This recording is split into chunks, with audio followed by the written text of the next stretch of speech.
खरं तर आपण बघितलं असेल की मे महिन्याच्या जून महिन्याच्या सभागृहामध्ये एक 66 ब अंतर्गत मी हा विषय घेतला होता.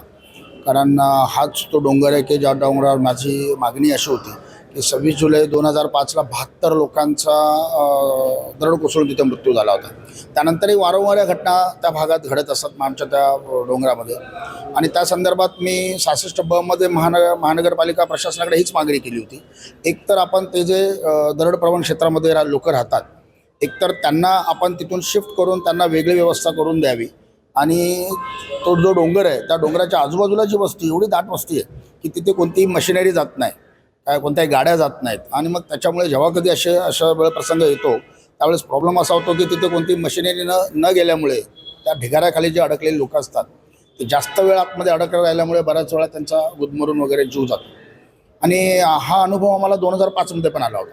आणि म्हणून वारंवार आमची प्रशासनाकडे मागणी होती. मी दरवर्षी प्रशासनाला या बाबतीत मागणी करत असतो की आपण काहीतरी तिथं व्यवस्था करावी. एकतर त्यांचं आपण पुनर्वसन करावं दुसरीकडे, किंवा तिथे नवीन जे आता स्विस टेक्नॉलॉजीने जी जाळी लावायची त्या जाळीच्या संदर्भात पण मी मागणी केली होती की जी स्विस टेक्नॉलॉजी जी जाळी लावता येईल, जिओ नेट ज्याला म्हणतो आपण, ती जाळी जर लावली असती तर कदाचित आज हा एवढा मोठा हादसा झाला नसता.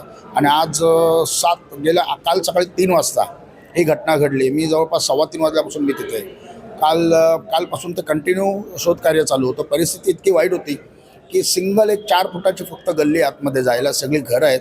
आणि त्यामुळे मदतकार्य पोहोचवण्यामध्ये प्रचंड त्रास झाला.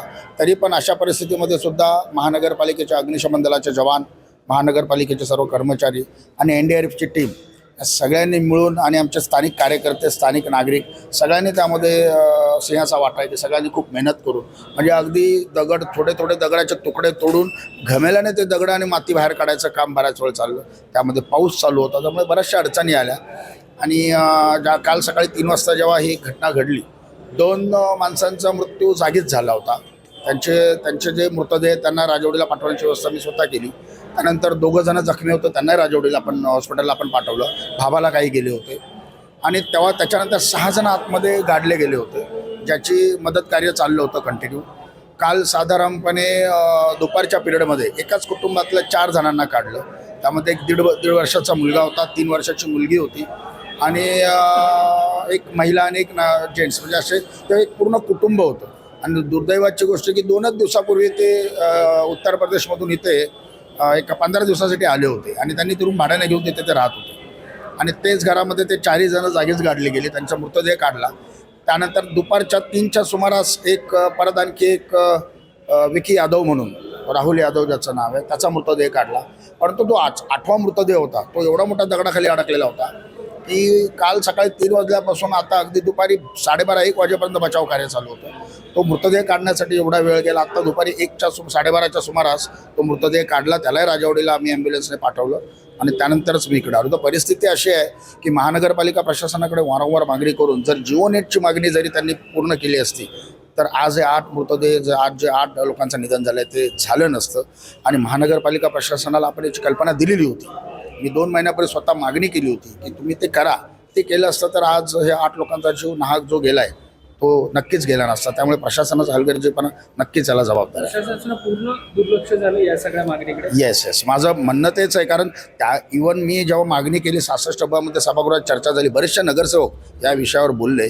त्यानंतर एक साधा अधिकारीसुद्धा बघायला आला नाही की आपण जी मागणी करताय ती परिस्थिती काय आहे, कशी आहे. इनफॅक्ट मी शिंदे साहेबांकडून पत्र देऊन आम्ही मागणी केली होती आणि हा पेपर पण फिरला होता.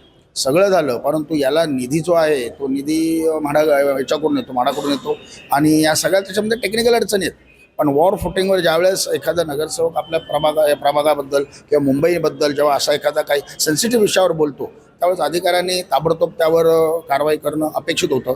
ॲटलिस्ट ते येऊन बघितले असते, आपण काही गोष्टी अजून केल्या असत्या तरी आपल्याला नक्कीच काहीतरी वेगळा रिझल्ट मिळाला असता.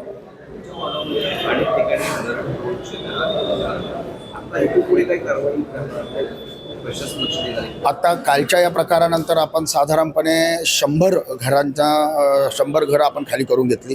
जे संतोष मातानगरचा जो डोंगर आहे ज्याच्यावरून दरड खाली आली, तो वरचा जो संपूर्ण धोकादायकचा जो कॉर्नर आहे तो सगळा आपण खाली करून घेतला.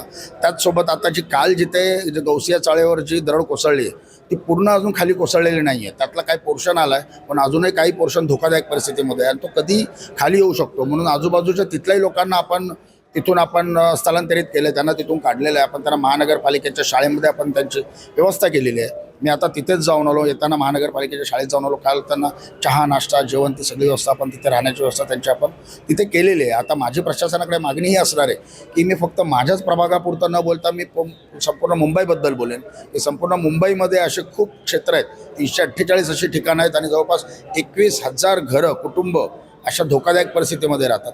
तर महानगरपालिकेनं आपण फक्त नोटीस देऊन न थांबता आपण त्यावर एक काहीतरी धोरणात्मक निर्णय घेणं गरजेचं आहे. आणि हे जिथे जिथे असं काही डेंजर झोनमध्ये आहेत तिथे तिथे जर आपण जिओ नेट लावून जर आपल्याला काही प्रॉब्लेम सॉल्व्ह होत असतील तर आपल्याला त्या गोष्टीकडे युद्धपातळीवर बघणं गरजेचं आहे.